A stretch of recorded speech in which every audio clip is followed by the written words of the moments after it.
As a proud Guyanese, we like curry everything. So today I'm making some curry baigan, belange or eggplant. Come on in, let me show you how to do it.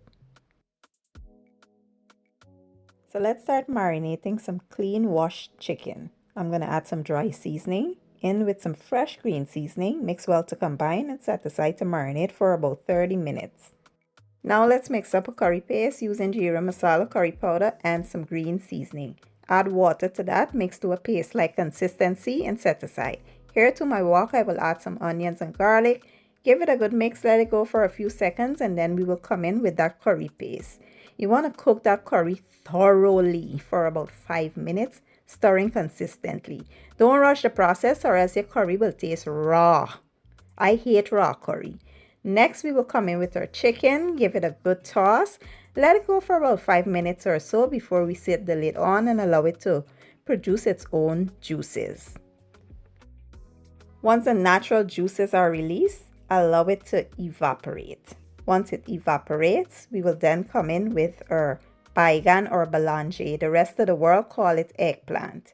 Then I will add some aromatics and some herbs. I'm using garlic, onion, peppers, some scallion and parsley. We will allow this to wilt because if I mix this, all gonna fall out the pot. The pot was too small. So once it wilts, I will now add some seasoning and I will give it a real good toss. Set the lid back on and allow it to cook to your desired texture. I like mine to melt. So we will let this go until all the belange melts. Once it melts, this is how it should look. And it's all done, guys. We can plate this up and enjoy. When I tell you my mouth was watering, oh, I ain't had this in so long and I couldn't wait to devour it.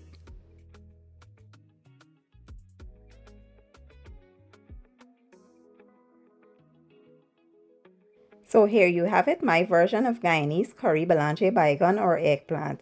I had this with some hot pepper sauce on the side, cucumber, tomatoes, and it was chef kiss. Give the recipe a try. Let me know what you guys think. I will leave all the ingredients and the measurements in the description or the caption, and I'll see you guys in my next one. Thank you for watching and enjoy.